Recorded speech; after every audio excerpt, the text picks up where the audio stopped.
comments. If I may, one last comment, and I'll shut up.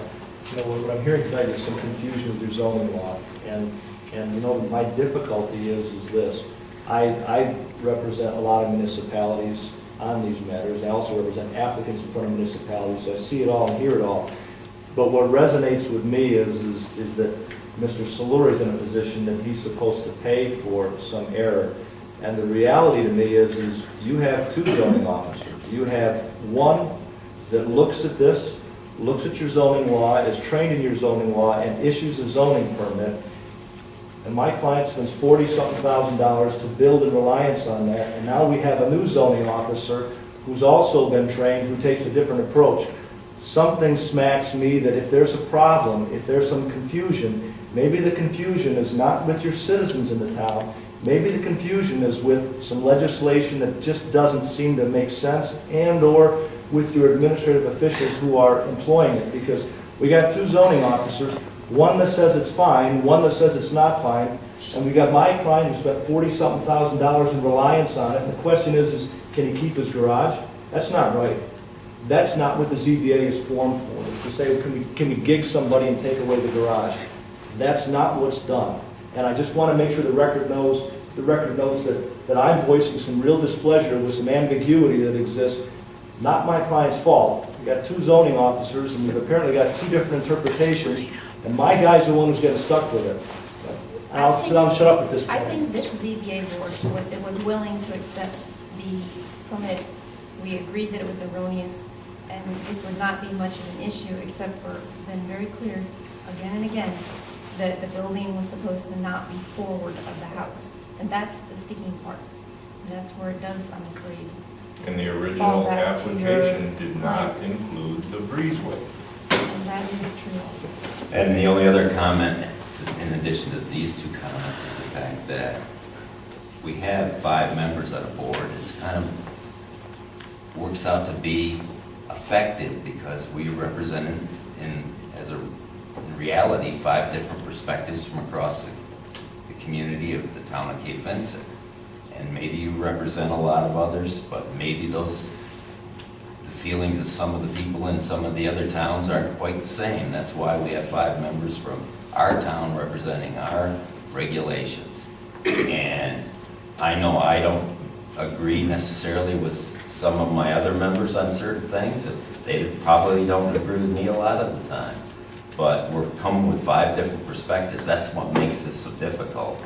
And it's not an easy decision because of the investment, for one thing. Because we would have ended it entirely. You wouldn't have got this, period, if we'd have caught it earlier.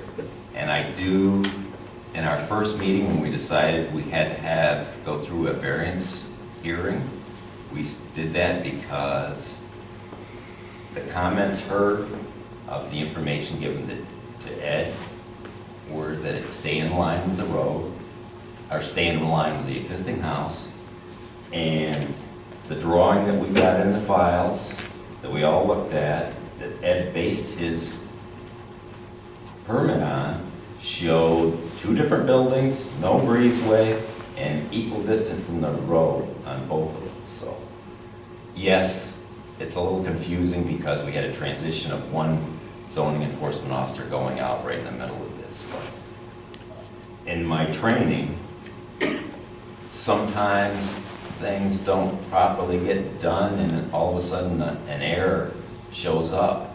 And if it comes to the board and or the zoning enforcement officer, it's our job to decide if that needs to stop and that we need to review it as we would a variance, and that's what happened here.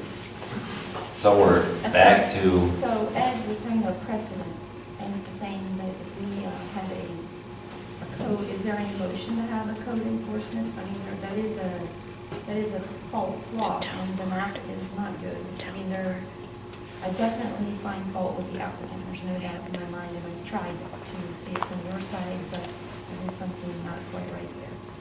But that map isn't very good, and maybe we ought to really talk to the town. We're supposed to be talking about whether or not there's corrections that need to be made in the zoning law, maybe that should be one of our As one primary addition. recommendations. Don't Because it is disagree kind with of ridiculous to get this far invested, and then truthfully, it's a garage next to a house on a dead-end street.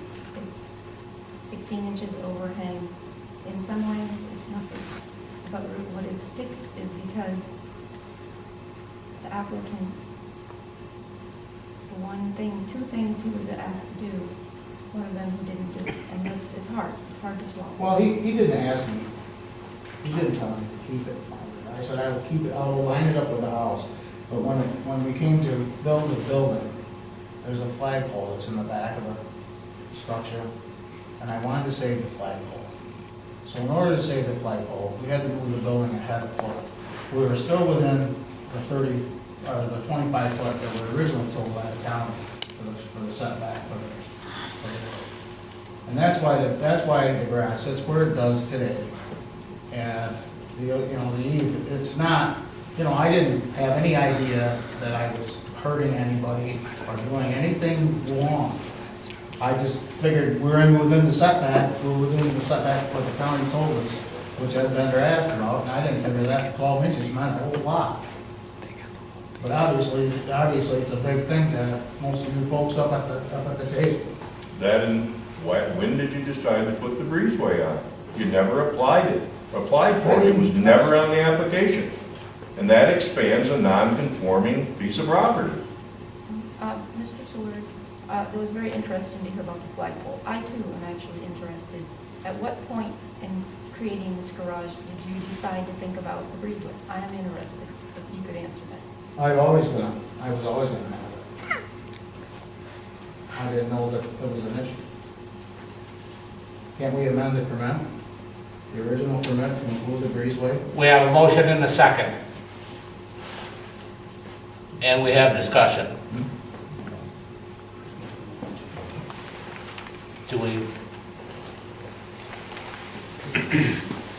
I understand what the Joe, gentleman is. you. I don't know what the rules are for public to speak and when. May I? Because it's this issue and not something different, and you've been here, yes, and you called me too. So. Okay, my name's Joe Gilfus. I live on Dodge Bay. I'm within the bay. I'm the closest 12-month full-year residence to the Solouri's. I can't speak for the immediate neighbors, Phillipsons and the McGraws, but I did talk to the Phillipsons at the Lions Club meeting last Monday, and I talked to Mr. McGraw last week when we were walking dogs. I do know that those two individuals, based on my conversation with them, are not opposed to the structure. But I am not speaking for them, but I'm just only sharing dialogue and conversation. Certainly within, again, I live within Dodge Bay, and certainly I've listened to enough to think, to come to a conclusion. I was on the zoning board of appeals in the village at one time, not for a very long time, so I do feel for your position. It's not easy. It's like being on a school board, and it's a tough job, and you get paid big bucks to be on it too. But I guess for me, there seemed to be, I understand it doesn't feel right because of the extension with the drawing and with the breezeway. I get that, okay? I fully understand that. Aesthetically, I think it definitely looks good. When they put it up, I'm like, oh, it looks better than it's detached. One thing I'm not sure what the rules are when you submit, a building permit, like if I could sketch my own, or you have to have somebody that's certified or qualified, if you will, to do a diagram, whether it's an architect or an architect assistant and so forth. So I don't know what the rules are with that, but that might be something to look into so that they can help as well assure some of the regulations and so forth. But as I listen, there seemed to be discomfort on the breezeway in the 11.5 inches. I understand that. I also, as someone in the town of Cape Vincent, it sounds like there may be a time, this could be your case study, if you will, to start making considerations for policy changes. We want people in the community to not only purchase, modify, enhance properties in our local villages and in our townships. I mean, I chose to build in the town of Cape Vincent, and I'm glad I did. And so I do know a little bit about getting permits and, you know, and flood insurance and all those things. And they take time and they take money. But I certainly, you know, with the transition of the 2 officers, with the permit, I understand in transition sometimes, and also with the interpretation and so forth. I think it's a rough situation. It's rough for the Solourys, it's rough for you. What you said earlier, I can't really quote exactly what you said based on your training. You have to weigh 2 things. I think, in my mind, if you want to use this as a case study, okay, I have no vested interest, okay? I have visited the Solourys a few times. I know Christopher, he's worked for me. Okay, but I have no vested interest in this.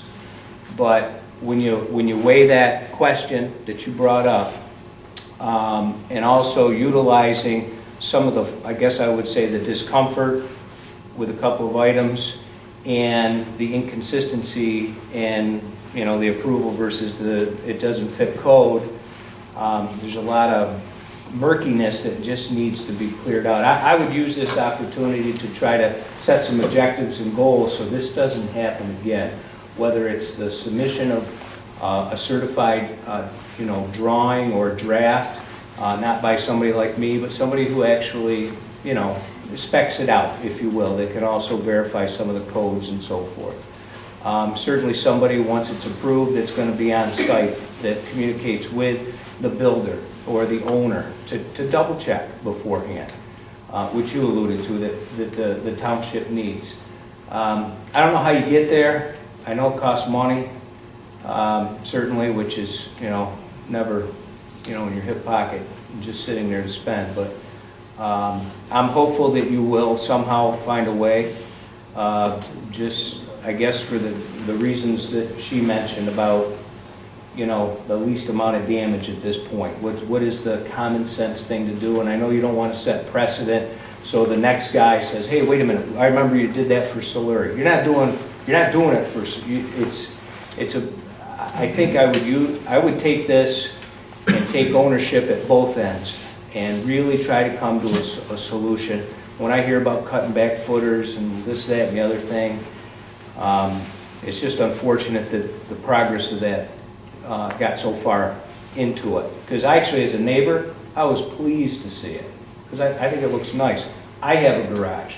I know the benefits of having a garage. With the wind down there, it's insane, okay?